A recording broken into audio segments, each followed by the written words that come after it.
ದರ್ಶನ್ ಹೆಸರಿನಲ್ಲಿ ಪವಿತ್ರ ಗೌಡ ಅರ್ಚನೆ ಮಾಡಿಸಿದ್ದಾರೆ. ನಟ ದರ್ಶನ್ ಅವರ ಹೆಸರಿನಲ್ಲಿ ಪವಿತ್ರ ಗೌಡ ಅರ್ಚನೆ ಮಾಡಿಸಿದ್ದಾರೆ ಅಂತ ಮಾಹಿತಿಗಳು ಲಭ್ಯವಾಗ್ತಾ ಇದೆ.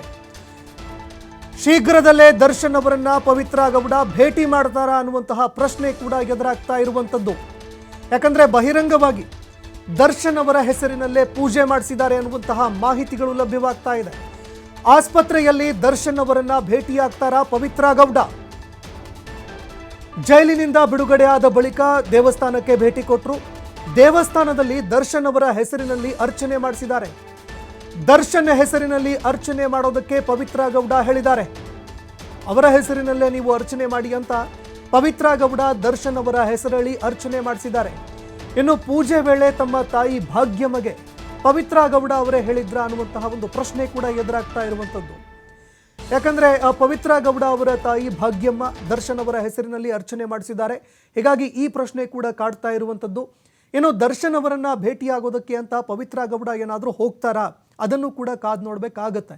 ಯಾಕಂದ್ರೆ ದರ್ಶನ್ ಅವರ ಬದುಕಿನಲ್ಲಿ ಪವಿತ್ರ ಗೌಡ ಎಂಬ ಹೆಸರು ಬಿರುಗಾಳಿಯನ್ನೇ ಎಬ್ಬಿಸ್ಬಿಡ್ತು. ಇದಕ್ಕೆ ಸಂಬಂಧಪಟ್ಟಂತೆ ಕೂಡ ಅವರ ಅಭಿಮಾನಿಗಳಲ್ಲೂ ಕೂಡ ಸಾಕಷ್ಟು ಆಕ್ರೋಶಕ್ಕೂ ಇದು ಕಾರಣ ಆಗಿತ್ತು.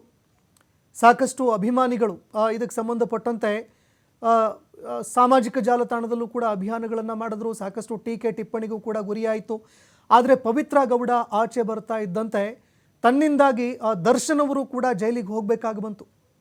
ದರ್ಶನ್ ಅವರು ಅನುಭವಿಸಿದ ಒಂದೆರಡಲ್ಲ, ಅನಾರೋಗ್ಯದ ಪರಿಸ್ಥಿತಿ, ಬೆನ್ನು ನೋವು, ನಡೆಯೋದಕ್ಕೂ ಆಗದಂತಹ ಒಂದು ಪರಿಸ್ಥಿತಿ ದರ್ಶನ್ ಅವರಿಗೆ ಕಾಡ್ತು.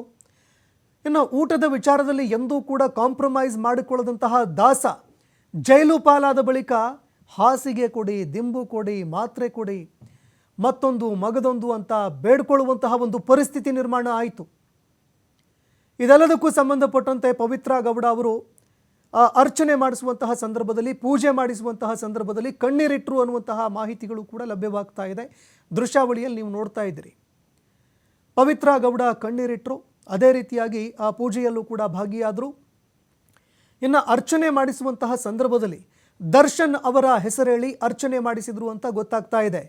ಪವಿತ್ರ ಗೌಡ ಅವರ ತಾಯಿ ಭಾಗ್ಯಮ್ಮ ದರ್ಶನ್ ಅವರ ಹೆಸರಿನಲ್ಲಿ ಅರ್ಚನೆ ಮಾಡಿ ಅಂತ ಅರ್ಚಕರಿಗೆ ಹೇಳಿದ್ರು. ಅರ್ಚಕರು ಪೂಜೆ ಕೂಡ ಸಲ್ಲಿಕೆ ಮಾಡಿದ್ರು. ಅದಾದ ನಂತರ ಅಲ್ಲಿಂದ ಅವರ ತಾಯಿಯ ನಿವಾಸಕ್ಕೆ ಅವರು ತೆರಳಿದ್ದಾರೆ ಅನ್ನುವಂತಹ ಮಾಹಿತಿಗಳು ಲಭ್ಯವಾಗ್ತಾ ಇದೆ. ಆದರೆ ದರ್ಶನ್ ಅವರನ್ನ ಪವಿತ್ರ ಗೌಡ ಭೇಟಿಯಾಗ್ತಾರಾ ಅನ್ನುವಂತಹ ಪ್ರಶ್ನೆ ಈಗ ತೀವ್ರವಾಗಿ ಕಾಡ್ತಾ ಇದೆ. ಯಾಕಂದರೆ ದರ್ಶನ್ ಅವರು ತೀವ್ರವಾದಂತಹ ಬೆನ್ನು ನೋವಿನಿಂದ ಅವರು ಆಸ್ಪತ್ರೆಗೆ ಸೇರಿದ್ದಾರೆ.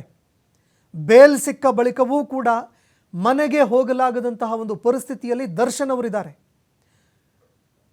ನಿರಂತರವಾಗಿ ಅವರು ಈ ಒಂದು ವಿಚಾರಕ್ಕೆ, ಬೆನ್ನು ನೋವಿಗೆ ಸಂಬಂಧಪಟ್ಟಂತೆ ಚಿಕಿತ್ಸೆ ಪಡೆದುಕೊಳ್ತಾ ಇದ್ದಾರೆ. ಬೆನ್ನು ನೋವಿಗೆ ಸಂಬಂಧಪಟ್ಟಂತೆ ಸರ್ಜರಿ ಮಾಡಿಸ್ಕೊಳ್ಬೇಕು ಅನ್ನುವಂತಹ ಮಾತುಗಳು ಕೂಡ ಕೇಳಿಬಂತು. ಇದರ ಹೊರತಾಗಿ ಅವರು ಕೇವಲ ಫಿಜಿಯೋಥೆರಪಿಗೆ ಮಾತ್ರ ಒಳಪಡ್ತಾ ಇದ್ದಾರೆ. ಈ ನಡುವೆ ಪವಿತ್ರ ಗೌಡ ಈಗ ಬಿಡುಗಡೆ ಆಗಿದ್ದಾರೆ. ಆದರೆ ಪವಿತ್ರ ಗೌಡ ದರ್ಶನ್ ಅವರನ್ನ ಭೇಟಿ ಆಗ್ತಾರಾ, ಈ ಒಂದು ಪ್ರಶ್ನೆ ಈಗ ಕಾಡ್ತಾ ಇರುವಂಥದ್ದು.